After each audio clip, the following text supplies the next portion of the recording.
You have to take a little sippy poos. Just little wee sippy poos. You have to drink with the grade of the liquor. And then after a while, you can take bigger drinks. And then after a while after that, you can take big drinks. I think I'll do a wraparound.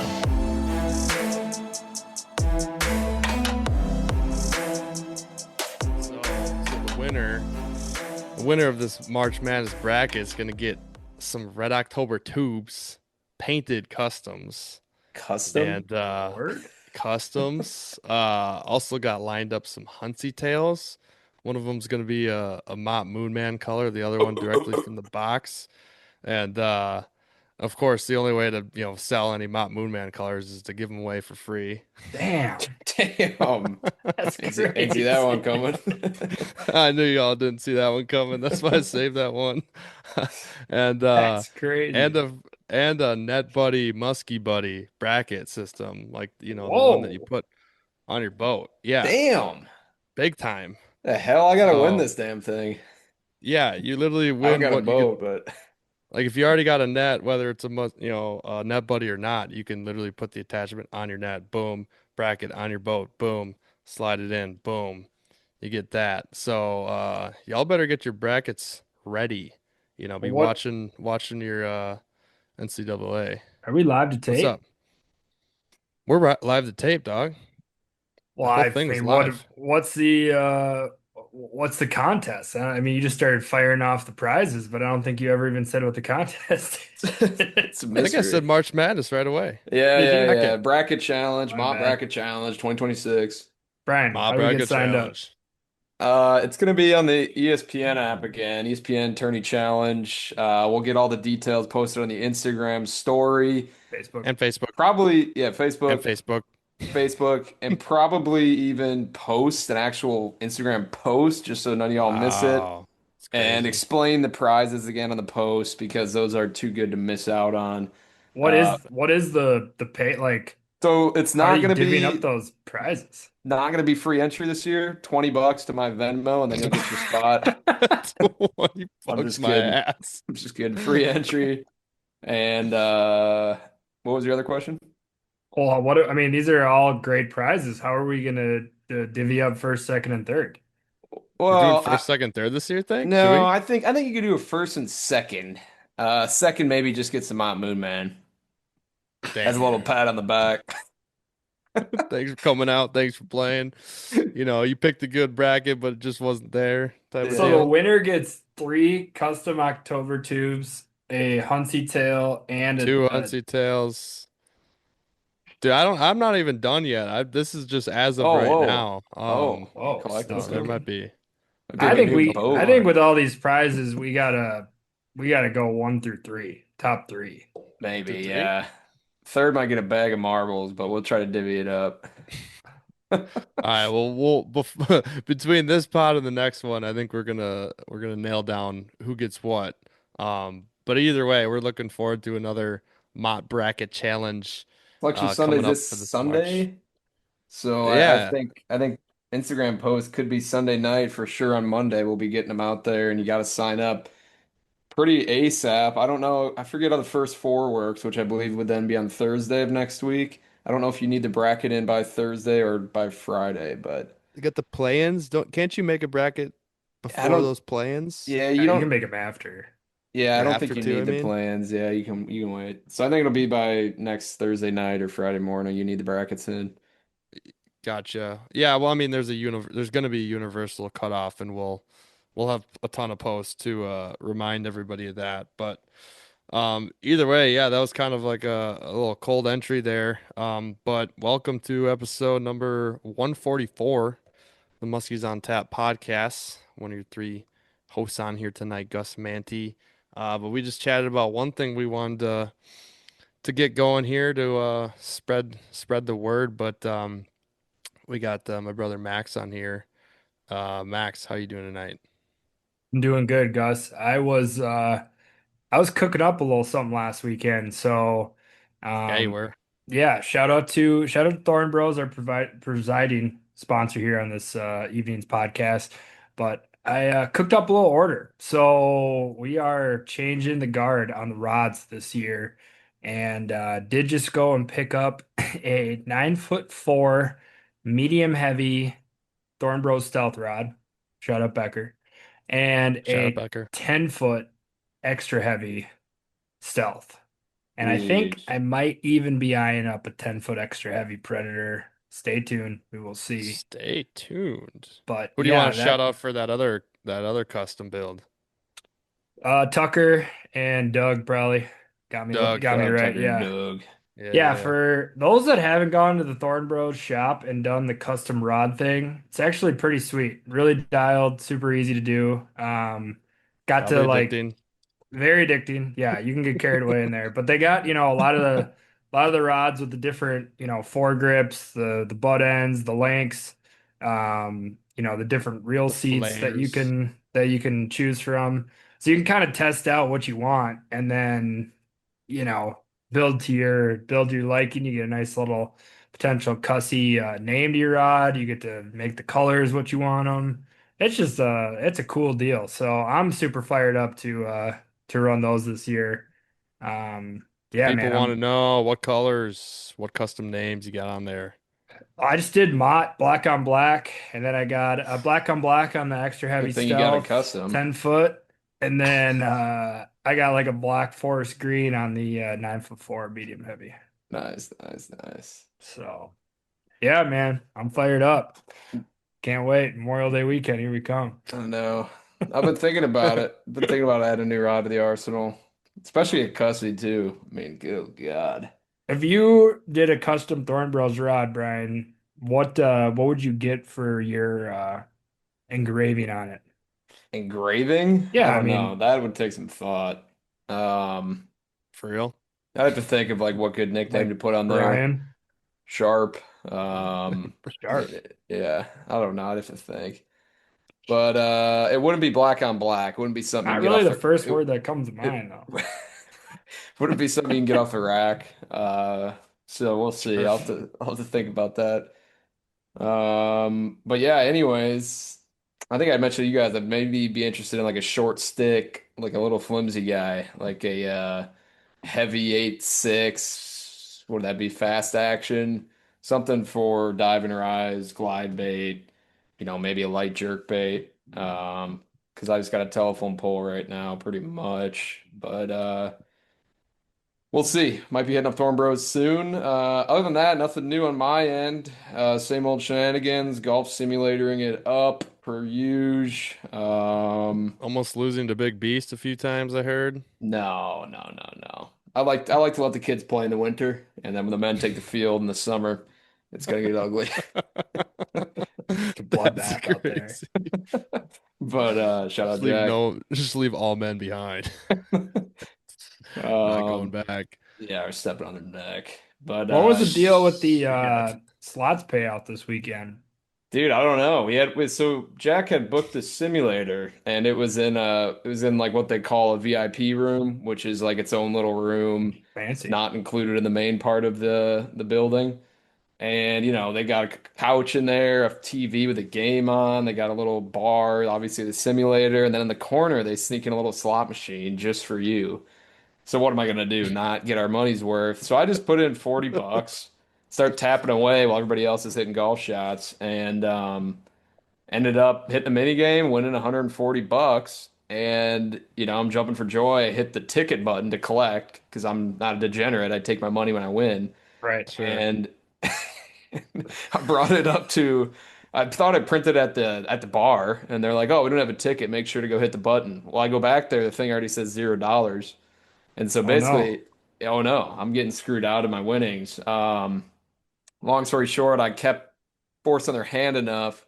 They said the next on Monday they would contact the machines, whatever salesperson, whoever that is. Mm. And then I got a call back from them yesterday that my money is ready behind the bar. So thank God I got some winnings from that slot. mean, But what a yeah. redemption. I normally when that happens, that's like you're screwed. Well, in my head, like I was thinking like I'm down essentially 140. Who knows if I'll ever get that money? So I'm gonna have to chase, right? Put more money in, see if we can hit another one. I'm just kidding. Have I you ever did put walked more by a in. slot machine you didn't like the look of? Oh yeah, yeah. This was spooky cash though. Oh, Spooky Cash. Yeah, that's a Yeah. good one. That's your So fave. That's your favorite, yeah, ain't it? good payouts often. So Gus, what about anyways, you? yeah. Uh, what's that, me? Yeah, what about you? Um, just finished the show season for Hooked and Tagged. Back-to-back weekends we did the Wisconsin Fishing Expo in Madison, then went to the Iowa Deer Classic in Des Moines. Des So those are Moines. good, successful shows. Sold a ton of hats, ton of hoodies, ton of toddler youth and other stuff that Hooked and Tagged has to offer. So that was really solid. Also filled in two other things that are new. Filled some time. Went to see good pal Nick Ambrose, Hammer Customs. Shout out. Him, myself, and Clayton went to do some pool testing. Well, his baits are already always pre-tested before he even paints them. Like he doesn't. Nick does not paint a bait unless it's been tuned or ran or runs right. So we grabbed some baits and did a little filming and got some demos, some live demos for all the Nick's baits because I don't think we really had that. About the only thing we've had is, I know Taylor Flannery's maybe done some videos on just the hammer jerk. We've posted plenty of stuff on just the hammer jerk. Caught a bunch on his trolling stuff, the chain and jackhammer. Um, the fill glide bait. Haven't personally used as much as most other people have.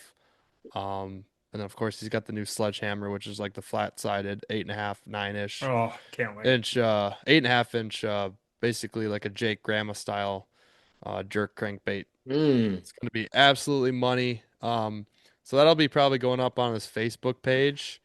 Um, but yeah, it's another big thing. I'm surprised you guys haven't brought it up. What I've really been up to is new YouTube video drop. Oh Just a What? random God. quiet release, as Yeah, Max how did called it, where that I just just been slipped one out editing it there? Sneaky quiet and drop. just sneaky drop, just doing no talking on the podcast to not overhype it and me just not have it edited in time when I said I would. And then Smart. It's never smart and had a then 2 years release in the date. making. Yeah. Yeah. yeah, I think yeah, it's an old, old weekend of a couple of years ago of an old Bender weekend. Um, Yeah. more details are on the pod, but yeah, little quick 45-minute video for you guys. So I if you think want to watch basically just a musky mash of bunch of catches and a lot of tomfoolery and zero edits on the swearing and some bloopers at the end, then this video is right for you. So far it's been doing really solid on the numbers. Tons of great comments. Really, really appreciate that. But if you're listening here on the pod and you've not seen or you don't, have socials or whatever, but you watch YouTube, haven't seen it, go check out Muskies on Tap YouTube. Um, one thing I do want to ask of y'all that I'd really, really, really appreciate, also give me some more motivation to post more YouTube videos, is if you just for free go on YouTube, boom, hit subscribe. That's it. That's all you gotta do. smash that like button. There you go, Brian. Exactly. Smash the like, comment, That share, the video notifications. was a banger. I watched it right away on Saturday, and that there's like a couple parts in it. Obviously, we can laugh at because we know like the talk behind the scenes, and I love the part. I think it was when we were all sitting in the boat recapping it, and Max is like, "You think it's ever make it to YouTube?" And you're like, I don't know. Whenever I get some free time." And it's like 2 years later. Should have put that. Uh, My favorite part of the video was like the second morning, I think. First, no, first morning, I was like trying to shoot some B-roll and Yeah. you go to throw the C4 by Bomb Squad, Yeah. and just Just like get thinking it's just snagged. gonna be some B-roll, and all of a sudden I just see you start like working it like a freaking rubber bait. Like, what's going on here? Yeah, follow up. Fouled Yeah. up Like the on one. live to tape. Nice peaceful morning, just nice foul Yeah, bait. yeah. Take two. That was good.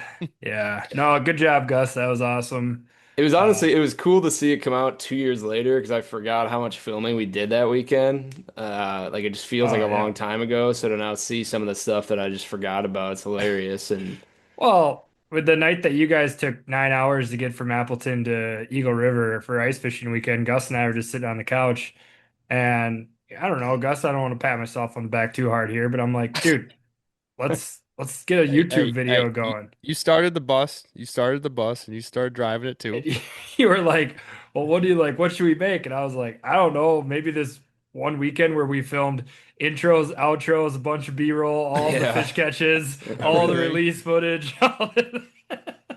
We got Yeah, all that in the vault. Maybe we could start there. dude, that was all right. It was kind of the obvious answer, but um one thing that I really enjoyed about editing it, one, I got back into the swing of things. The first video we put out was Cave Run from 2023 or I don't even four maybe I don't know. Four. no, four, yeah, whatever year that was.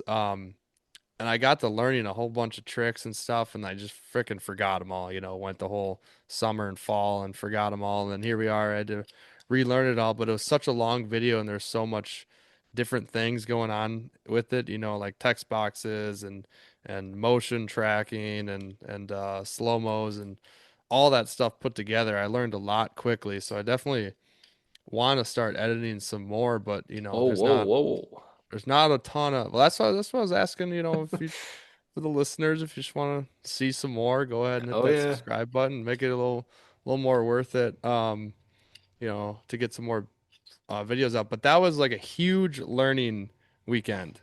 Like personally, I can see throughout the weekend how the filming how we got better, to be honest, because at the beginning of that, like there's so many things I forgot to tell you guys with the ND filter.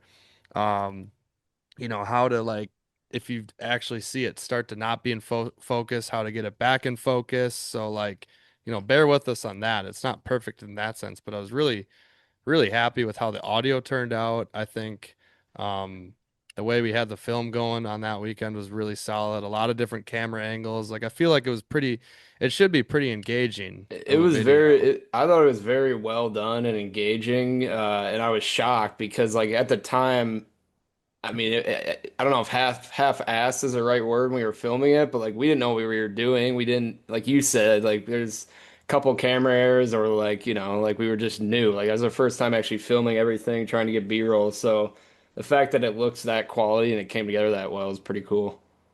Well, it, Yeah. it helped on the Sony that I filmed in 4K, which is totally Yeah, unnecessary. that was so good. Fucking so another thing, in case there's a listener out there that actually, wants to learn a little bit about filming or whatever, huge mistake on my part. I filmed everything in 24 frames per second, which is like cinematic. That's like if you're filming a movie, you want to do that. But this is musky fishing. We want slow-mos. Slowing down 24 frames sucks. It's super choppy. Everything done on the Sony, nothing could be slowed down. So I'm gonna switch that back and go to 1080 because as everybody can see, the GoPro footage in it, the action cameras, that's all 1080. That looks just fine, but that's all filmed in like 60 frames per second, which is what I plan to with the big camera. And then everything can be slowed down. It's gonna be much better. So I think with that weekend, just running cameras for, 4 or 5 years now, maybe more in total. I think we're finally figuring it out, maybe. I think Yeah, we'll But do some good stuff this year, and I don't know. I mean, it's too like we were, just even watching like back a couple years ago, it wasn't like just yesterday that was filmed. So, no, I mean, it was sweet. I was kind of a hoss in 24. a couple shots in there. Yo, what? You was a hoss? The hand We'll on the get back hip to that. pose after I stole your fish. You're just in a world of hurt. I would like, yeah, I mean, I enjoy filming it. It's fun to shoot all that and to talk through each catch. It'd be fun to film opener this year, extended weekend for opener, but then again, like that's right when your guide season's going full bore right after that. So it's obviously That's tough to get that video out, yeah. but I don't know if you're getting No, better at it and it's quicker, then maybe. I think we'll do some fun yeah. stuff this year. Oh, we're gonna do some fun stuff. I think it'll still kind of go on the lines of kind of what like Clayton does, where he just backlogs his summer stuff and then he just pumps them out in the winter. Like he does on This'll Do. Shout out. He's got some dope Vermilion footage right now. Um, but yeah, we have like a bunch of good solid weekends coming up. Like I got some spring stuff in Iowa that could be totally made into an episode or two. We got our opener. Um, I think after that, probably a good weekend of filming would or week would be freaking Canada. Maybe Whole like a series 2 hour YouTube there. video. I mean, who doesn't who doesn't fucking love Canada YouTube videos? Those are some of my Yeah. We favorite need to get watches. film some more behind the scenes B-roll too of us I was having thinking about that when I was watching that. Like, not that that video needed to be any longer, but I'm like, man, if we could have had a camera going and some of like the post fishing cabin stuff would have been It's yeah, great. quick that's trip And runs. hilarious. yeah, It was that's what I realized. Like, oh, it's crazy. Like we put in 9 catches. You know, one of them, your first fish, Brian, doesn't even have the hit on it because my camera's Yeah, all fogged up. Clayton's that's is a little fogged up. sus. So yeah, right.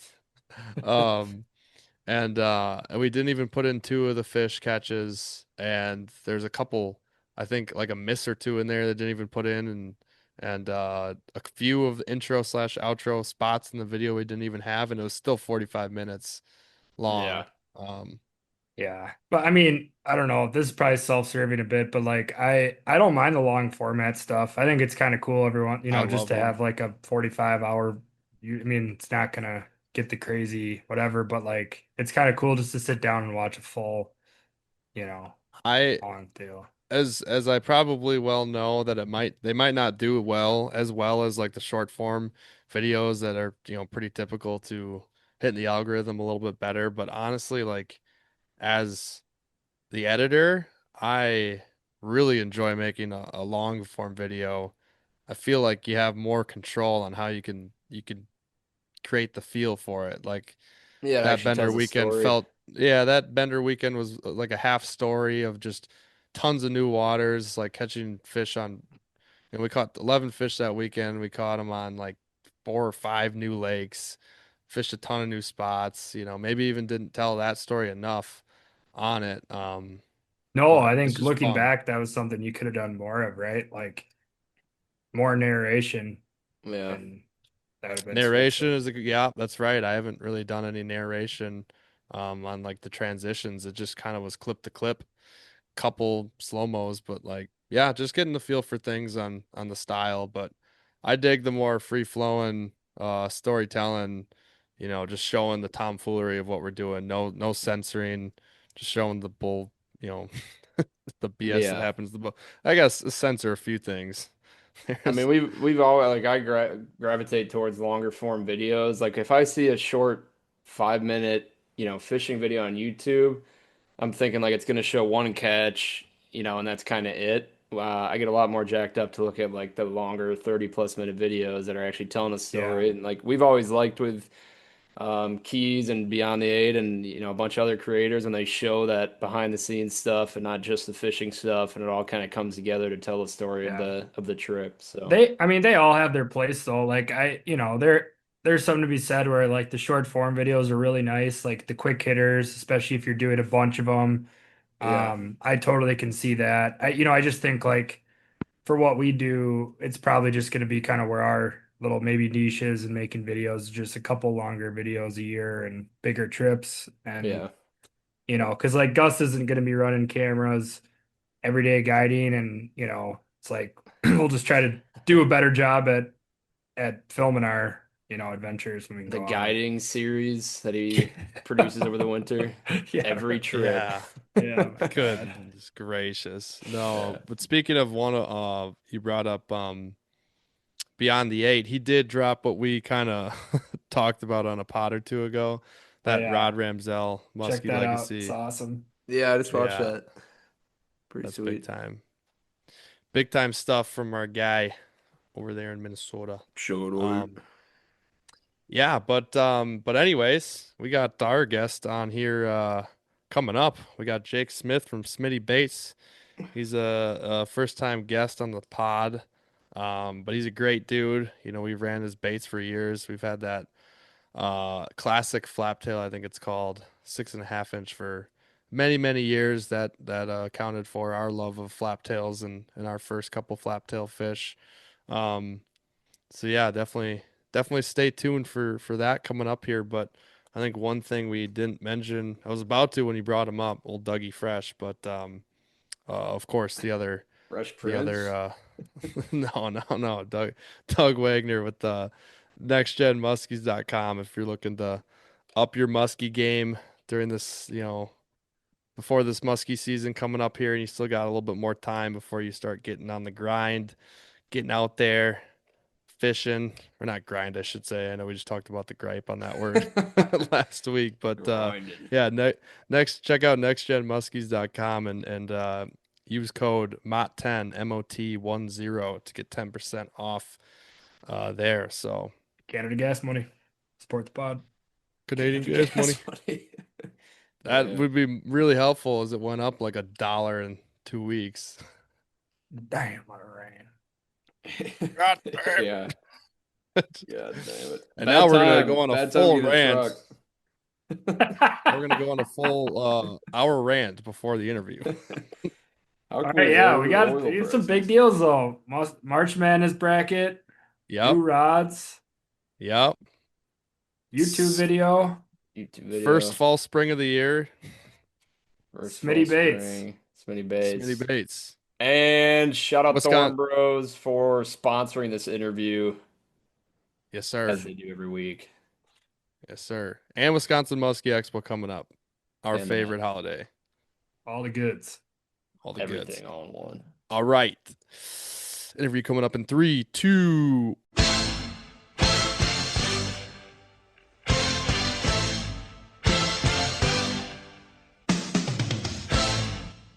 All right, guys. Here we got Jake Smith from Smitty Baits on here.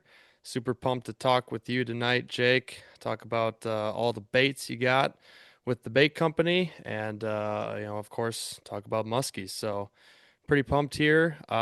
Jake, how you doing tonight?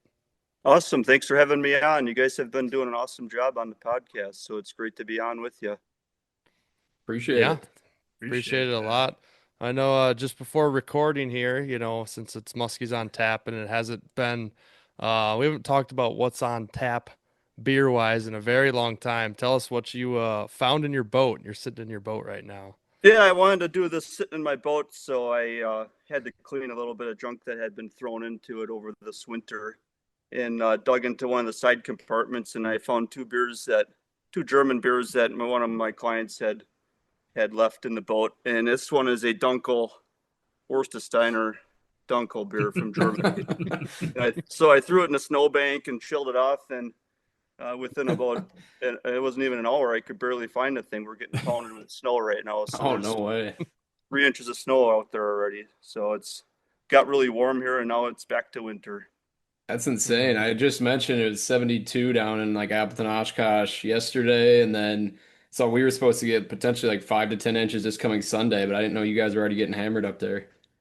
Yeah, it's back to winter, but it's already it's the 10th of March, and it won't be too long. This stuff never lasts. I'm sure we'll get dumped on with another big storm or two, but we're getting there, and the spring is coming, so that's good to be looking into that. Yeah, there's before we go any further, I've been seeing a little open water popping up here on like streams and whatnot, and a little bit of water flow. I personally have not been on the ice in a while, but I think you mentioned too before recording that it got a little sketchy. You're coming off the ice. Probably proceed with caution if you're gonna even ice Yeah, fish we were anymore. ice fishing we were out ice fishing yesterday. It was my birthday, so we always ice fish my birthday if we can, and just about every year we've been able to. But there was 2 years there. One year where it was pretty open water, but I think that was one of the warm years we had. And other years might have been 20 below sometimes, but there was still 20 inches of ice out there. But the landing we used was on the north shoreline, and we used ATVs. But getting off was I think it would have been the last day if it would stay like that. But now it's firming back up again, so you might get a few more days getting it off. But it was getting pretty bad. Yikes. Actually, we should say pretty good. I'm glad it's going. So Yeah. Our Fair. line of work. Yeah. Yeah. Well, happy birthday, by the way. Did you guys, Yeah. you guys beat up on Yeah, some happy belated. panfish, or what'd you do? Yeah, we found a little bit of everything. It wasn't easy actually, but we found enough to have a fish fry. We had, got the outdoor fire going and had a old-fashioned shore lunch, and we had a mixture of crappies, bluegills, and perch. But then at one point we got into some smallmouth, which was really fun. I caught 4 in a row, just dropping it down. Which we weren't trying to get them, but they were just there, and we're on the edge of a rock shoreline that the smallmouth were up on the rocks, and if you just went off a little bit, the crappies were off in the mud line there. But it was pretty fun. Of course we threw those back, but it was a good time on the late tackle. What does this like first big warm up of winter do to the fish? I mean, I've never really fished when it's been like 60 degrees randomly one day. So do they get kind of sporadic and start moving around, or are they Oh roughly yeah, the like same? we don't see bass like very active all winter long until you get into March, and all of a sudden the bass start moving, and like the perch start moving into the bays now, and crappies will start moving up into the weeds a little bit, kind of just staging their way up. They're getting a I guess they're thinking about spawning, although it's a long ways off, but they seem to try to get up into those areas already. And I'm sure it's also the warm water that they can feel, maybe open water near the edge, or water running in, or creeks and stuff that are running in. It's probably a little bit warmer. Right. Makes sense. Yeah. And I did see a big muskie cruising by on the sonar too, and all the perch scattered when he came through. That was cool to see. Nice. You got a nice little address for this year now. Start out. But yeah, I got one located already. I don't know if he's going to stay there, but taking That's nice if inventory. he does. Yeah. Yeah. There you go. Well, awesome. Well, Jake, first time on here. You got obviously Smity Baits, as I mentioned. I don't know if you want to get into the start of that. That was your dad, Russ Smith. We don't have him on here tonight, or if you maybe want to talk about how you got into muskie fishing, which I assume is probably your dad or family. They probably all coincide. So if you want to start there, that would be awesome. Yeah, so I started making baits pretty young. We're always playing around in the shop and with my dad making baits, and he got me started making a small popper chugger, Jake's chugger.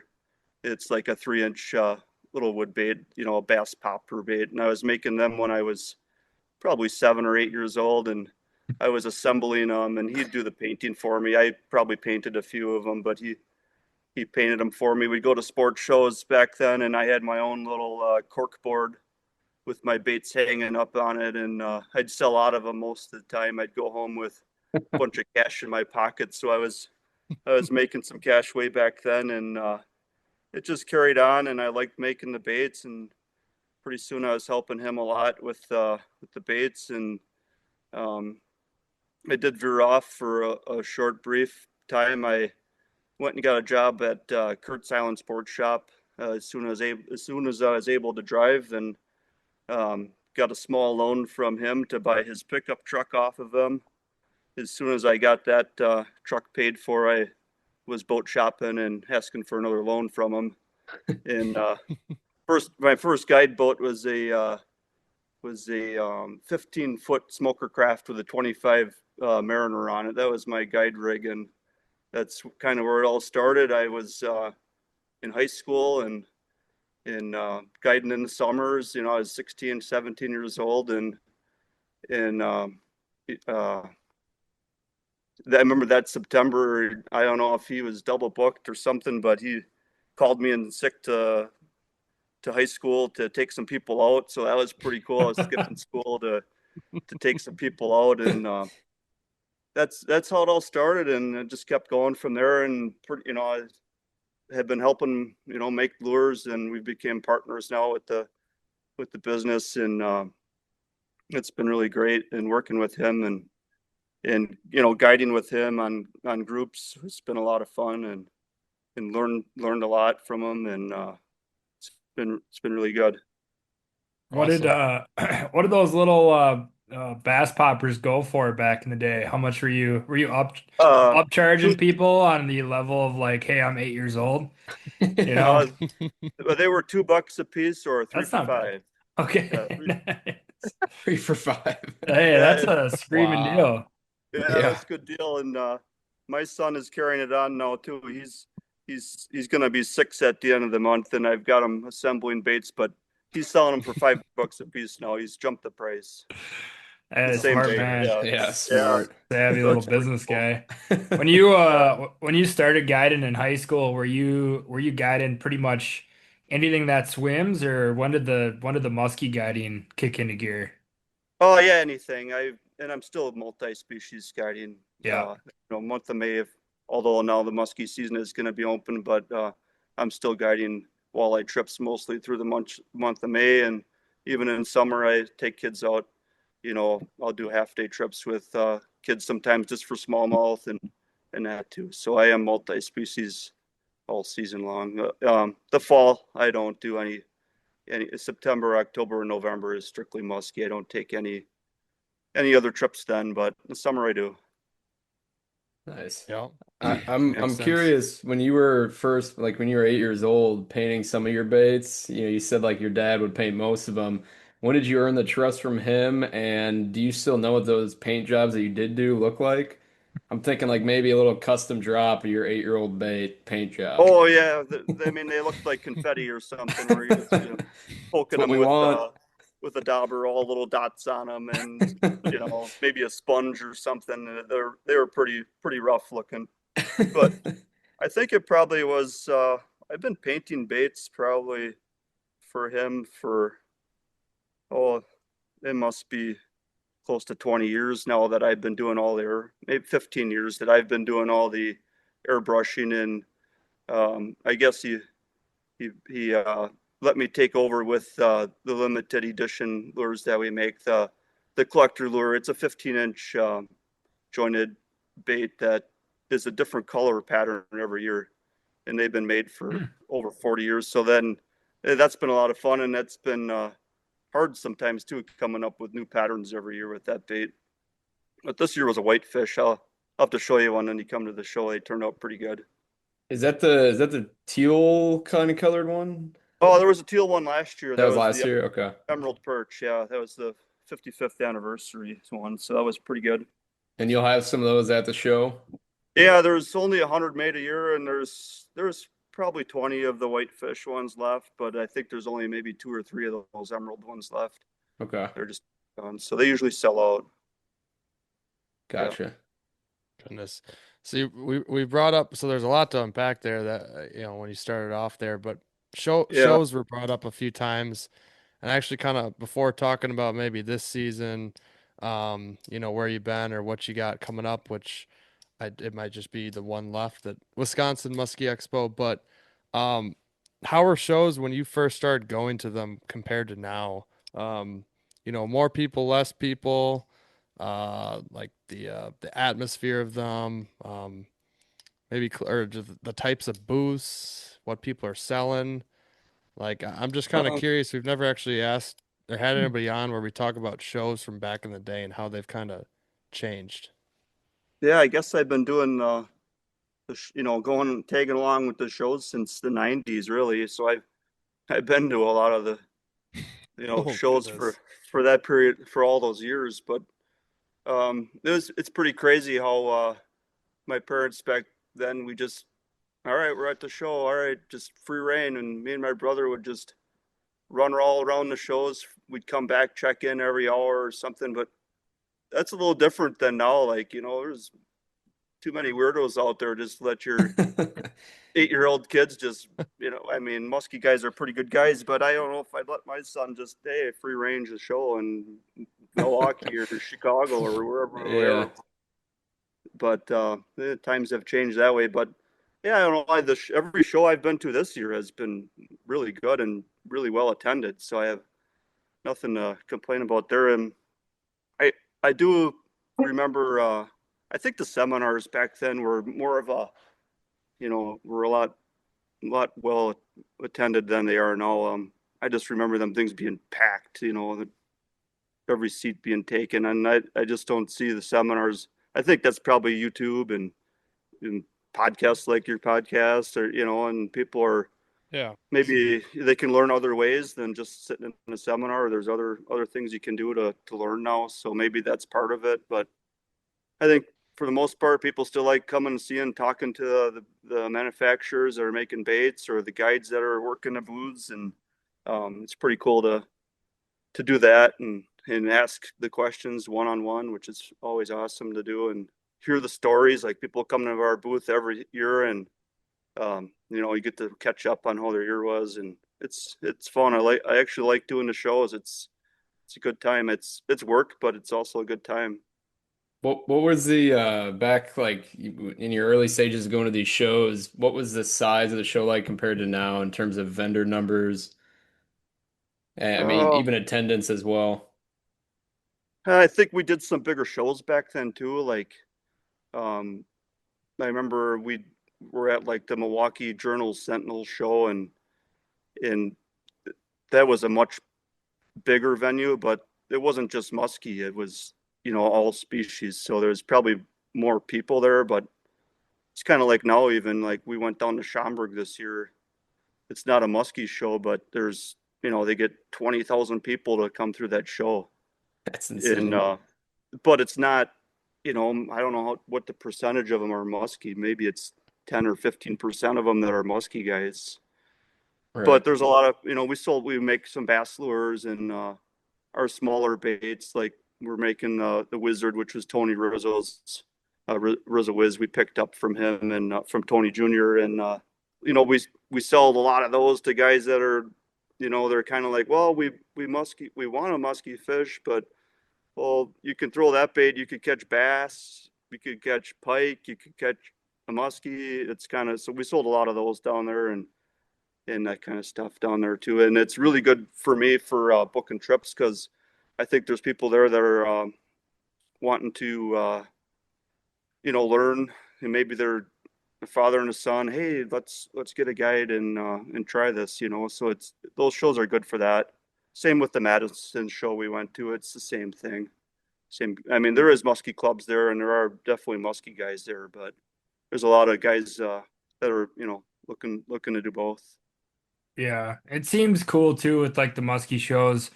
There's still bait builders that go down there that only sell their baits at shows. You can't get them, or really hard to get them online, or after show season or something like that. And then two, I've seen, going to shows like guides that have booths. It's good, for those guys to kind of meet people down at the shows, and like, customers, like if you're gonna drop 500 to 700 bucks on a trip without ever meeting the guy, it's kind of tough to do, where you go down and you get to speak to the guy at the booth and, Yeah, figure out what lakes he fishes and where he's at and all that stuff. yeah, So I think though the shows should always have their place. I mean, I was at the Minnesota show a couple weeks ago and felt like the attendance was really solid, and people are still learning about new baits, and I don't know, yeah. it seems like a cool deal. That's I heard that was a new location, and it sounds like everybody that went to it said it was better than where it had been, or they seemed to be happy with it. But maybe Oh, we might come out there again one year. We'll see. But yeah, right next to a casino, so you got to be careful. yeah, That's why everybody liked it. Yeah. yeah, yeah. That's where in Waters Meet just for that 1 day show, and that's also a casino, but we didn't do too much gambling up there. But That's yeah, Not good, too much. smart. How Yeah, well, they give you a little free play. They gave you free Whoa. play, but Yeah, I they pretty do. much lost all that. Oh, We Yeah. should we need to start a petition to have the Wisconsin Muskie Expo at the Ho Chunk in Wittenberg next year. I think that'd be killer. Yeah. that show would do numbers. Yeah. Brian, you can just create the show. Just create Yeah, another. start my own, just myself.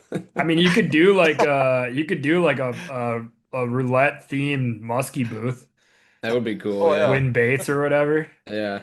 Oh, yeah. Little entry fee. You could do that. Brian, That'd be set that up. And I get the wheels turning. Spin the wheel. Spin the wheel. He's the Yeah, idea guy. spin the muskie wheel. But you got to make the penalties like a real casino. It's like you spin the wheel and it's like you get a free this Smitty bait, and then like if it lands on this one, you owe me $200. hmm You got to pay the booth guys $200. Yeah. So there's some real punishment there. You're not just getting a free pass. And then it's fun for you working the booth. It's like, all Yeah, right. yeah, because you're sweating. The gamble then for you too. You kind of weight that triangle area a little bit heavier, so it just Yeah. keeps hitting it more times than Yeah, not. Oh, the yeah, house, yeah, it's a little house weight has now. got to win. You can only Ooh, use the sorry. crappy lure for the rest of the whole year. Yeah. Oh, that's good That's stuff. good. Yeah. So while you brought it up, the unfortunately I was not able to make the Waters Meet show. I know it was the third year that they did it. Yeah. But how did that go? I was in Iowa for a totally different show, but it's bummed I couldn't make it. Yeah, so it was the first year I was there. We would have went last year, but I went down to Florida at the time. I was on spring break, doing some bass fishing and stuff down there. But so it was the first year I was there, and I thought it was really well attended for a small show. I wasn't expecting, to sell every bait that I made at that show, but we did well for what it is, and it's a good cause. It's helping the lakes and the weeds, making everybody aware of the things. So it raises some funds for that, and it's ran well. They had some good speakers, and it's a good little 1-day show. We'll likely do it again, so it's fun. It's good. Awesome. That's good to hear. I mean, if Yeah. I was around, I'd 100% be doing it again. I did Yeah. enjoy it last year, and a lot of us that did it last year were bummed we couldn't go again because it's a short little drive. It's a 1-day show, but Yeah. that is good.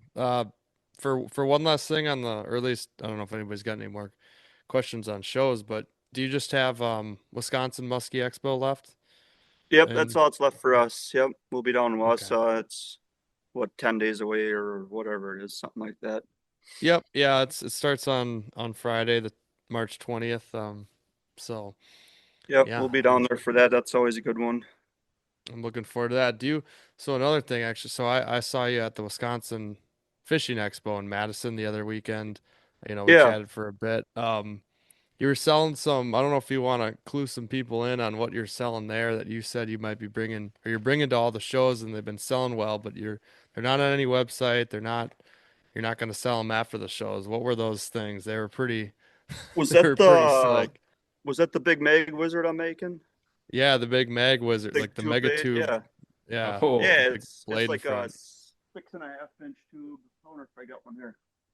I can show you guys at least that. Yeah. It's Oh yeah. big 6.5-inch tube, and it's got a number 8 French blade on it. So Yeah, it, that's unique. That's sweet. Wow. we're selling the the RZA wizard so well that we thought I just wanted to see how it would do, and I made a few of them. Have been throwing them for like 2 years, and one of my clients got a 48 on it up in Canada. He was using it and sent me the picture of it. Actually, I was up there, wasn't fishing with him when he caught it, but we're up at Rowan Lake. We've been going, and he got a 48 on it. So it's pretty awesome. I'm like, well, I think I'm gonna have to start selling these things. 'Cause it's proven bait, and I caught a few. I didn't catch any that large on it, but I caught a few on it too. So, so I just made the first show. I made like 20 of them, and they were all gone by the end of it. So the last show I made like 40 of them, I think, and I didn't sell every one of them, but they did well, and that was in Milwaukee. So I'm gonna make another batch of them for the Wisconsin Muskie Show in Wausau there, and so there'll be some there, and maybe we'll eventually get them out to the stores. We'll see what happens, and it seems like it's a good way to test it, really, like just to see how it goes over with people and get input from them. They just bring it to the show, and so it went over well, and people that got them will be lucky to have them because it's How a do, good bait. how do you have that thing rigged up? Could you show us again and explain for the people that, well, I don't know if we'll do a video for this. So the people that are listening, if you could explain kind of how you got it rigged up. Okay, so this I have a 1 ounce lead weight in the front of it here Well, inside the tube. This one is a little different. This was still a prototype. It was just laying in my boat here, and I had this one with a split ring in it, but I'm just running a straight shaft through them. Not like this one is. So for I the just people at This home, one it's was a laying on a. six and a It's a half inch straight. black tube with a straight wire all the way through. It's And nothing then fancy really, and yeah, just a number 8 French blade. where's the hook That's on that? Just out the back? Yeah, it's a 4/0 in the back, sticking right out of the back of it. Did you It's nothing. tinker did you tinker around with different blades or double blades at all? Bigger blades? Yeah, I did. When you go too big, like I put a Colorado on there, problem is the whole bait spins then. Like Ah, it's a line twister, the whole bait all. yeah. oh So I yeah, couldn't that's go not much a bigger. No, so I couldn't go much bigger than a 8 French blade on there. You could definitely put a number 8 Colorado on it, but I wouldn't put a. I did put a 10 on there, and then I made another one. It's probably laying in here with a big, huge willow blade. But same thing, the whole bait just spun. I like So those French blades. Those things thump. yeah, I mean they're awesome. They you can run them really fast, especially with that 1 ounce weight in there. You can crank them fast. Or I also was like speeding them and then letting them drop, and then speeding them up and letting them drop. Right. They were pretty. Yeah, the blade like still flutters as it's going down. Oh Yeah. wow. Like Tails are still kicking. spin. Yeah, Would yeah, you it's ever pretty cool. consider putting like deer hair on the front of the tube area, or does that not work well with the rubber? No, you could. It's a good idea. I could try it. Yeah, you could definitely try that. Interesting for like a little bigger profile if you wanted to, because you could kind of mag that thing out realistically. I mean, it's already probably fairly big, 6.5 inch tube on a Oh bladed yeah, bait. you definitely could. I could try putting something on there. It'd be kind of cool, and then you might be able to put a bigger blade on it because it might not spin on you too. Yeah. But it's something to play around with for sure. Yeah, I mean, And anytime you put the sign new or limited in front of a bait, I feel like people at the show are just like vacuumed into it, like any new right, bait.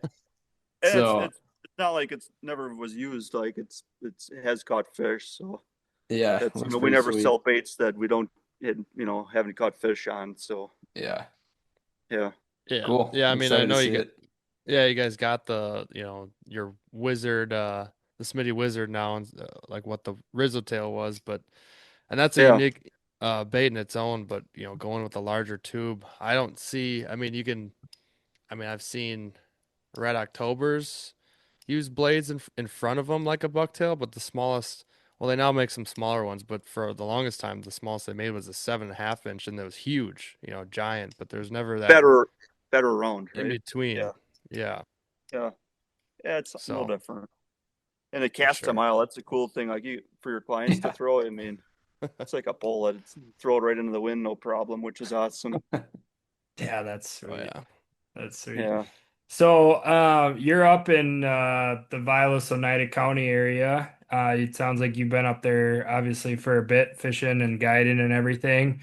How did last season go for you? And, what are you looking forward to this year? I think at one point I think I listened to a podcast that you're on in the past. Don't you guys run live bait sometimes, even in the beginning of the year? You guys are big yeah, live bait guys. Quite a bit. I was hoping you'd talk a little bit about that. Um, I know I kind of just asked like yes. four different questions, but No, it's all good. So last year was actually down a little bit for me from the previous year. Uh, the year before I had 4 over 48 in the area here, and last year I only had one 49.5 was the biggest. So it was definitely a lot tougher. Still had good number of fish, but not as many as large. And I mean, a lot of that kind of goes to I'm not always. I'm sure for you too, Gus. You're not chasing trophies like you'd like to be every day. You're Right. getting guys on fish more important for a lot of our clients. Um, so it still had a good number of fish, but it was definitely down some. I don't really know. I can't explain why that was. It seemed like it was the perfect year for it. Although, we did have that warm fall again, which did kind of throw it off a little bit. Still had a good fall. I mean, one was 49.5. I was telling you about at the show. That was on a sucker too, but that was the topper. And what was the rest of the question? I'm trying to think what you had there. You wanted to talk about the early sucker fishing, and I do that in June mostly, and I usually just run one, and I run them small, like 10 to 12-inch suckers. I use the sucker rig with just one treble hook with that smaller sucker. If you try to put two hooks on that small sucker, he dies real quickly. It seems just stresses him out too much. So just one treble hook, and I usually run it on a float, just a little bit away from the boat, rather than in the fall. I run one right under the boat, and then one back a little bit. But I like to run them on a float so you can run them high, raise them up. A lot of times, you're fishing weeds, and it's amazing how many we get on them in spring. It's really fun, actually. It's a bonus for you get some of those days where you get so many follows. You might get in June, you get 10 follows, and you just can't get them to eat. Well, the sucker helps with that a lot. It definitely slows you down. You can't fish as fast as you're pulling a sucker behind you, but it's worth it sometimes. You don't hear about it in June too often. Are the suckers like easily accessible for people, or are you netting them yourself, or how does that go?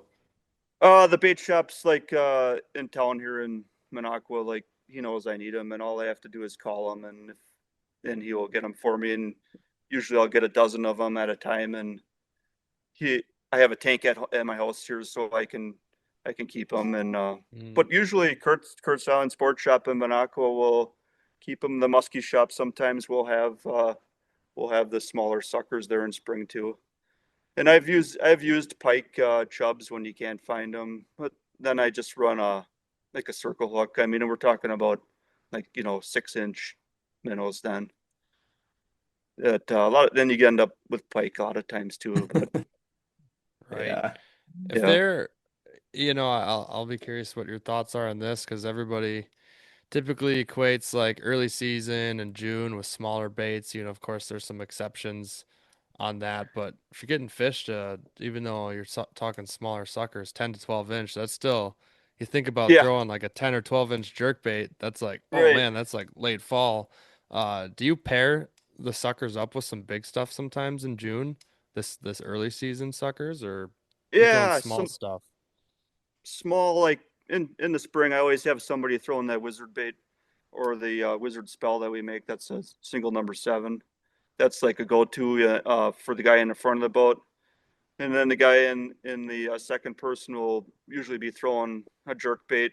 A lot of times they're a 6-inch jerk bait, but I have done really well with the 9-inch jerk bait in spring.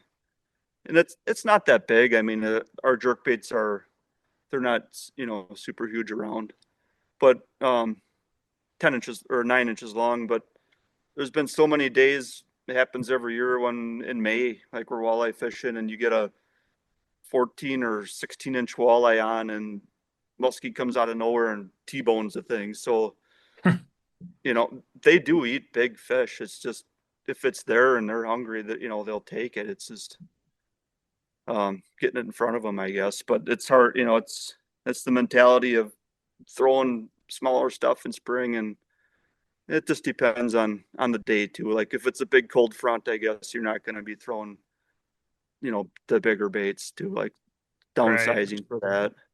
Yeah. Have you I'll go ahead, Brian. I was just gonna see if you have like a water temp cutoff on the live bait in June, or like when do you kind of call it quits there? Um, I guess once it gets to be above like 65 degrees, it's pretty much over. Yeah. It's good to And know. that the same in the fall. Like I start using suckers in September right away. If it's 65 degrees or less, I'm using suckers already. I Hmm. start pretty early in September with them. Is that something that's just been kind of ingrained in you since you were a kid with the live bait stuff, or is that something you kind of have not maybe not pioneered, but just you kind of like to do it and you kind of do it every chance you get? And I guess if I was fishing by myself, I probably wouldn't be using them as much, Yeah. and especially in the spring. I love using them in the fall. But yeah, it's definitely something I learned from my dad. Yeah, using the live bait and in the spring like that, and he even has used them. If you sometimes you might have a client that is struggling, and he he's used them in July and August and caught muskies on suckers year round. It's just keeping them alive is the tough part that time of year. So Yeah, they I mean, they Right. they they can be used year round. It's just you're you're slowing yourself down by using them. You're not going to be able to move as fast and work, cover as much area because you're working at half mile an hour or zero point 0.6 or zero point 0.8 at the most pulling a sucker. Otherwise, it's not working right. He's staying up too high. Um, so it's handicapped in you using a sucker at some point. well, I feel like with the muskie season being moved a month earlier this year, are you kind of licking your chops? Like the sucker's got to be a big part of that game plan in the colder water. Yeah, it might be. I probably won't be taking a huge part of it just because I'm already pretty booked up with walleye guys in May. Hmm. But yeah, if I do get a chance to get out, yeah, I don't know. It depends how the spring goes. If we have a nice warm spring and the lakes are gonna be warmed up and go to shallower lakes that warm up a little quicker, I might sneak out there. But otherwise, I may stick to the Memorial Day weekend. That's kind of when my musky stuff really starts with all my clients. Then That was actually going to be my question because, I think that's kind of it seems to be at least right now where our head's at. But we don't need to talk about the pros and cons of the season changing. But I was actually curious more along the lines of like, have you had clients reach out to you when the regs changed and said like, hey, let's go muskie fishing in May, or are you kind of just already booked up with walleye to the point where you're like, your clients know that you're not going to start until Memorial Day anyways. oh no, I did have one guy text me like immediately, and he's like, "Are you open the first Saturday of May for muskie?" And I said, Right when the "Well, rules change dropped. pretty much, yeah." And I said, "Well, no, I'm booked. That's opening weekend for walleye. It's a pretty popular weekend, so I was already filled in on that one. But and I don't think I would have. I mean, it's too hard to book one a day and not know what the spring's going to be like. It's too iffy, Like it might not be very good fishing either Yeah. for him if they are in the spawning mode, and where are you going to go or try to find them where they're not spawning, and that's I don't know if I would at this it's March or February and book a job for that right now. Yeah. Right. It's almost like with the season open earlier, if you do like partake in it, it's almost like the reverse uh turnover period where there's a huge factor that you're trying to avoid. Where now in the spring it's like spawn. You don't want to be targeting a lake that's dead nuts in the spawn just as much as you usually don't want to target a lake that's dead nuts in turnover. Um and cold water anyways, like the later in the fall you go, the shorter the bite windows, sometimes the tougher the days. I mean, it's cold in the spring. It's for the most part in all the spring fishing that we've done, out of state and whatever, it's not always a cakewalk just because it's, open and cold water. Those fish are stubborn as hell and but then out Right. of nowhere you can get a stupid bite window just like in the fall where all of a sudden you get a pile of fish or whatever. I'm sure they're going to eat. I mean, you're going to find a hungry one, I'm sure, but it's you have to search to find the the dark water lakes, and start there and in shallow lakes, warm up pretty fast here. Some of them do. So it'll be interesting to see how the spring goes. And hopefully we do have a Mhm. nice warm spring. I am hoping for that Absolutely. for all Yeah, fishing. So Honestly. everything. right. Yeah, Oh, I'm I know. I'm hoping for a good one because last year it was pretty solid, but man, that the I don't know about you, Jake, last year if you were mainly just doing walleyes, but I did a good amount of smallmouth fishing and smallmouth trips, and it was actually there were some days the smallmouth fishing got so tough, like they were such zombie mode. Like we would cast through a whole spot and I'd be frustrated we didn't get a bite. I'd go up there and look, and there's like 50 to 100 smallmouth we just casted over, and not a single one ate. We actually Funny. had to go to walleye fishing, then we started catching a whole bunch of fish. Walleyes were easier than smallmouth. It was So incredible. I that don't know was if you saw before they that. were on their beds. Yes, this was like they were not on their beds yet because they're still cruising. Okay. It was like mid-May last year. Okay. Yeah. Yeah, that makes sense. Sometimes that water's cold yet. They're not really ready to go, it seems. But Bass are finickier than we think in cold water. Like they just I shut off in the They're guess. winter so and weird. yeah. Yeah, I Yeah, guess so. I took these guys last year winter smallmouth fishing, and it was Okay. like a gale force 40-mile-an-hour wind day, but it was warm.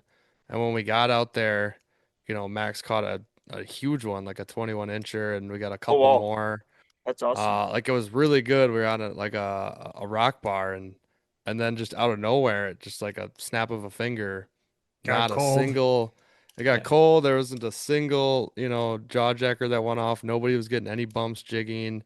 The Vexlar are live. Not a single fish. Not many would ever come up, and if they did, they would just leave. And yeah, smallmouth can be bastards. They can be. You don't really think it, but I guess they can be sometimes. Yeah. Absolutely.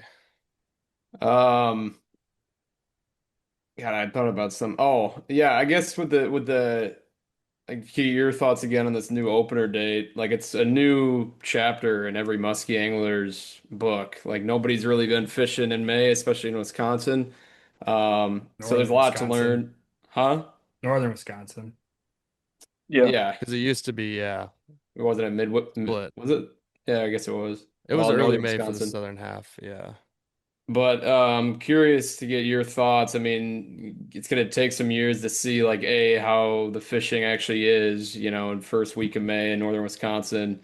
Um, so there's a lot to learn on, if it's bad for the fish or if it's good fishing. And it's just as much to learn for anglers into how to target these fish in early May. What would if you did book that guy for May 4th, what would be your plan of attack? I'd probably be throwing pretty small baits. Um, the like the Rizzo Wiz, the Wizard, for sure. Small stuff, but I'd probably also be trying to throw some slower stuff, jerk baits, stop and go in that colder water. Or a little 6-inch jerk bait where you can work it a little slow. That would be good in the cold water, I'm sure. And we've had openers where it's been cold and that kind of stuff has worked. Definitely the jerk baits in that first in that first week should be good. And I have I have snuck up into the Michigan. Michigan has been open. That opens used to open May 15th, but now they're also I think it's almost a year round open up in the UP here. So I have done some fishing up there early in the season and on the warm years, after we knew they're done spawning, and there's some pretty cool little lakes up there, and the little jerk bait has done really well up there. So I have done a little bit of fishing. Not that I'm promoting chasing them while they're spawning, but if they're done, hey, have at it, and I'm all right with that. But yeah, so I know the little jerk bait will work, and the wizard will definitely get them. I picked up the short tail tracer tail, the joiner jerkbait. That was at last year's Wisconsin show. And when Oh, was okay. that? Shallow crankbait one. Yeah, it's kind of like a Tracer with the soft tail. yep. Okay. Yeah, I picked that up last expo and then I th that was an opener. Was it Oh, maybe like Um, July? August Bender weekend. Yeah, August Bender weekend, I got one on it, so that's pretty cool. Awesome. It's Yeah. it's super like fidgety bait, Yeah. insane rattle through the joint, which these guys know I'm a sucker for jointed baits. I think I get one every show every show season for like opener, and then this one caught in August, so it's pretty cool.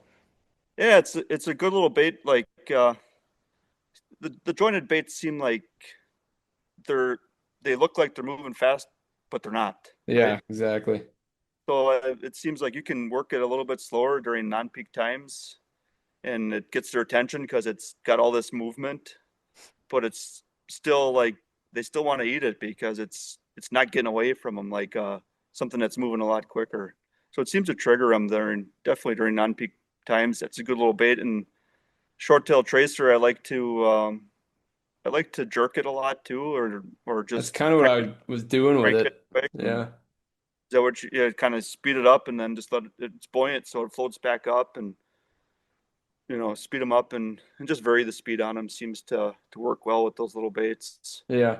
Just kind of doing like a pull pause with it. And I mean, you can feel it all the way up the rod. Like that thing is shaking hard. And then, yeah, like you said, you can stop it on a dime and it's got great action. So definitely will be thrown on opener again this year because jerkbaits have typically been our ticket. Awesome. I've J- done really well with those during when the any jointed bait when the water gets green in the fall, like September, I bet. because it makes so much more vibration than think about like a jerk bait. It doesn't make a lot of noise in the water, Right. like jerked. Where Hmm. that when the water gets green and it's bad visibility, the and things make a lot of vibration so they can hear it. Yeah. It's a good for them A too. good, So good don't thought. don't put it away too early. Yeah, I won't be. Jake, Yeah. what's your if you had to pick one, what's your favorite bait in the Smitty bait lineup? Definitely the 9-inch jerk bait. I've caught more on that thing than anything. That's my go-to. But last year we came out with a 10-inch, so we have a little bit bigger one. I can show you one here. Not that everybody can see this, but you guys will be able to see. So the top is the regular let's see here, 9-inch, and the bottom is the 10-inch. So for Nice. those that But are listening, explain what those baits look like and kind of what they do. so cylinder shaped bait. It's got an open mouth like on the front, like somebody described it as Pac-Man, I guess. Hmm. Kind of a mouth on the front. I don't know. And they're weighted. They still float, but they do have weight in them. Um, a lot of, pretty erratic. They have a lot of side to side motion to them. The new 10-inch is pretty cool. I have the weight kit in them now too, so you can adjust the weights Slick. with Nice. yeah. So this bait floats, but you can make it suspend or sink also. So it's pretty cool. It's a can get you can cast these out, count them down. Like I did that quite a bit in the summer period where you throw them out, count them down 10. They usually drop about a foot a second with that heavy weight on there and then start jerking them in. And it's more of a kind of Humpty Dumpty kind of motion, up and down. It's not as much side to side once you put that big weight in them, but it's something you could get down a little bit deeper. So that did well for us last year. And then that's kind of a hard question because I've caught so many fish on the flap tail that we make too. Hmm. It's I'm glad you brought that up. yeah, I've caught a lot on our little flap tail. That was Guess you the should tell them the story of that one. So there's this probably a couple stories on that one, honestly. Yeah. yeah, so the flap tail, my dad started making these probably close to 30 years ago, and Roger Sabota, I'm sure you heard of him. He recently passed away, but he was a guide from Rhode Islander. He did a lot of writing for Muskie Hunter magazine, and did a lot with that. But he was using a bait that was made in Rhode Islander called a snodlow. You've probably heard of it. It's a real old top water bait, and he asked my dad to make some baits like it, and so he made like 25 of them. Took them down to the Milwaukee Muskie show, and Roger marched all of his good clients over to our booth, and we sold every one that we had there, and that's how we started making this flap tail. It comes in two sizes. This is the 5-inch, and we make like a 6.5 inch too. But it's super subtle bait. It's got a brass tail on it. Just kind of clicks on the washer that's on the back of the bait. Wire leader on the front. It just kind of you can tune them. The wire leader you can bend if it's tracking to one side. You can bend it one way or the other. And old design, but we've caught so many big fish on it. Super subtle bait. It's crazy how many big fish we've caught on this thing though. You got any good big fish stories on that bait to tell us about? I'm sure there's quite a few. Yeah, I caught a big. I got a 48 on it last year on a lake in the area here, and pretty wild. It was what was that? Last day of August last year, the 30th, and fish just came out of nowhere. I never saw it coming, and just engulfed the little bait, and it was exploded on it, and the thing fought super hard. I just had one guy with me, and I was casting with him, and he did a perfect net job for me, which I don't always you don't want your client to be netting fish, but he was just as excited about it as I was, so it was pretty awesome. He got to see one like that, but then I got a 48 on it up in Canada the year before, so same thing. That one, it's been so good for me. It's been a really good bait, and not just big ones, but a lot of them too, 40 inches, but they do seem to be bigger sized on that bait. It's just so slow moving, and it seems to trigger them. Absolutely, yeah. So I said I'm glad you brought up the flap tail because if I'm not mistaken, Max, I think that's the first Smitty bait we got, right? Oh, Was that nice. flap tail? I think it was the 6.5. I don't think it was the Okay. tiny one, but is that exact one you're talking about? The streamline with the wire out the front and just the two hooks, in line on the bottom of the Yep. body, Yeah, and no dragging hooks. right, yep, and yeah, we caught a couple fish on it, a couple. I know Max got a psycho one in the figure eight on it when we were over in Hayward, and then Awesome. around here on the chain we fish here Eagle River, in the old boat now, two boats ago, uh, that that one extra psycho fish that didn't it shoot like 5 feet in the air and just punted that thing like I back at the think the bait boat? went 15 feet. No way. Oh, you didn't hook them then. No, never got hooks. Never got hooks. I didn't even set the hook. Like I was just in awe of the Yeah, muskie. Went so high in the water. Like it just tried to. I don't know what it was trying to do, but it wasn't trying to eat it. I think it was just having some fun. that is the hard thing. Not that you pulled it away from them, but I mean, that is the hard thing with those top waters is you gotta like wait till you feel them, and so many people Right. do pull the bait away from them, but that is tough sometimes. But I've seen him punch them like that too, and what happened? I don't know. Fish hit it with his beak, I guess. I don't know. Yeah. Blind Yeah, I don't know fish what missing they. an eye. Uh, I don't. It's almost yeah, like there's some fish that are so fired up that it's like they're almost like a shark, like they're trying to kill their prey They first before play with they it. Yeah. yeah play with it and mess with it and make sure knock it out a little bit or something like That's that. that's But what the killer whales do with penguins. They just or seals. They do it with seals. They just punch them up seals, in the yeah, air and then chase them oh, again. That's what this thing was trying to do. Yeah. it's Yeah, a really good seriously. bait too for. I use it a lot. Like if you saw one earlier in the day Hmm. and it didn't hit, and then you go back and throw this thing because it's definitely not a search bait. You have to work it so slow.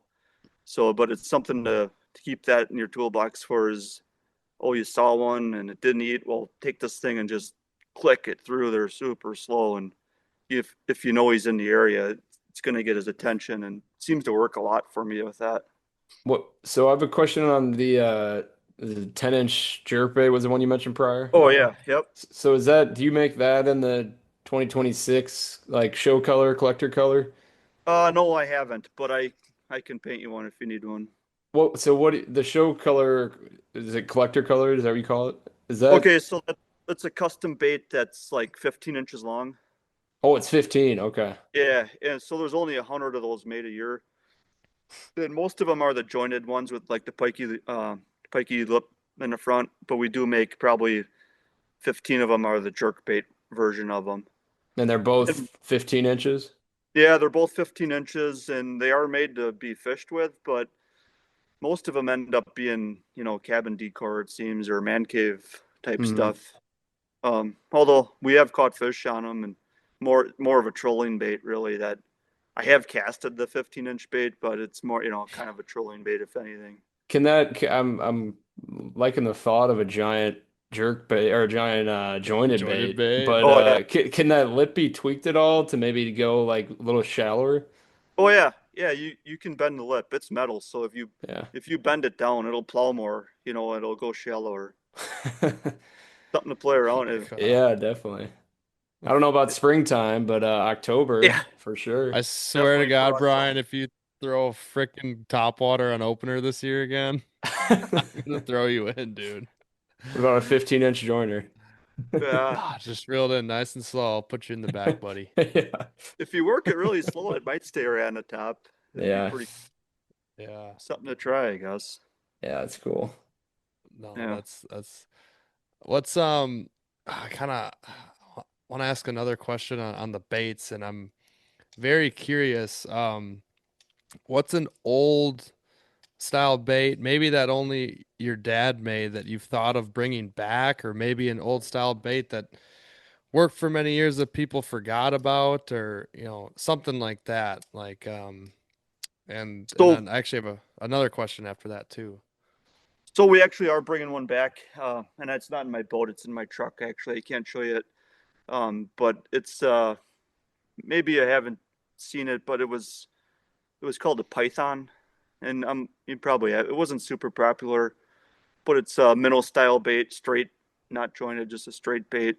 It's got pikey metal lip in the front of it, pikey style, and it's got a little rattle in it, so it's got a little noise. And he had it weighted kind of a little bit heavy, but still where it would float. But I made it now, and I fished with it last year and made it more buoyant, so he could be worked shallower. But then added this weight kit into it with the threaded weights, so that now you could still get it to the same depth that he originally made it with. But now I could also make it suspend or sink if I wanted it to. So that's something that we're working on right now, and we were planning on having those at the Wausau Expo, or Wisconsin Fishing Expo there in Wausau, but um, we just got kind of backed up with some other big orders that we're working on, so I'm not real sure if that's actually going to happen. We're running out of time now, but it will be coming out hopefully this year. We'll have some more time later on this year to make them still, but that's something we're pretty excited about. And it's a 7-inch. He made it in 3 or 4 different sizes, but the 7-inch is what we're bringing back out. So Is it more of a diving rise or no, it's more of a crankbait. okay? It's a crankbait, and pretty good wobble on it, pretty wider wobble on it, and with that weight kit, you'll be able to work it at any depth really, which is kind of cool. Sweet. So Yeah, is it? I guess I don't know if I've seen it. You said it's a straight model, but it's got the pikey lip, just like the jointed crankbait that Brian used, that tracer tail one. yeah, it's Is got it the same lip in it. Yep. is it rounded like that and 7 inch No, it's straight? flat sided.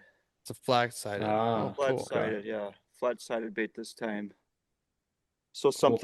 something we've had out, but we're gonna bring back and Hmm. change it a little bit, make it a little bit better, and we'll see how it goes. It should go over pretty well, we're thinking. So that's new, and that'll be coming out. We'll see exactly when, but hopefully midsummer it'll be done by then at least. Stay tuned. That'll be Awesome. cool. Yeah. Yeah, yeah. My other question was, what um what was the first bait that your dad Russ made to make Smitty baits? So the 9-inch jerk bait is the original, Your Okay. the one I was That's just the showing you. OG. Yeah. That is the original, and this is actually uh, one of the very original colors was the black sucker. It's a great And color. Yeah. oh Black, yeah, white, and orange. so I brought it back, and You could see like, yeah, that's how he even painted the eyes, the Oh, silver. nice. And I brought it back. This was like 3 or 4 years ago. I brought this back and just made them for the shows. I made 20 of them or something only, and kind of limited them. But he had like only 3 colors back then, and one was, or maybe 4. One was he called Dynamite Stick. It was just like a chartreuse bait, and then he had Brian. like a kind of a gold perch color, and then he had one he called Jawbreaker. It was like lime kind of green looking, and these were all flat finish, no clear coat on them. Yeah. And that green, like with no clear coat on it, it like glows in the water like nothing you've seen. But Bet. it's not very durable. Like they get scratched up easy. Yeah. But he said the Jawbreaker was the best fish catching bait, but the worst selling. Said nobody would buy it because it was just kind of an ugly. And back then, like the bright colors weren't such a thing either. On the musky baits. So, but those were like the 4 first colors that he made with the 9-inch jerk bait. And back then there wasn't not that many options of colors. Like you look in a box and they're all either black or perch colored, and that's about it. Yeah, that's interesting. So Not, that original not enough, paint not was enough just like, Brian's back in the day buying them. yeah. Yeah, there wasn't 20. I mean, like now I think on Team Rhino's website we've got 30 colors of jerk baits or something crazy like that. So Not there's so many enough. options. Yeah, not enough. Yeah, Not enough. More. yeah, I need more. It But is that- crazy how particular people get about their colors. Oh Oh yeah. yeah, that's fun though Yeah. too. I like it too. I Oh, know for you sure. gotta be excited Love about it. what bait you're throwing. So Yeah.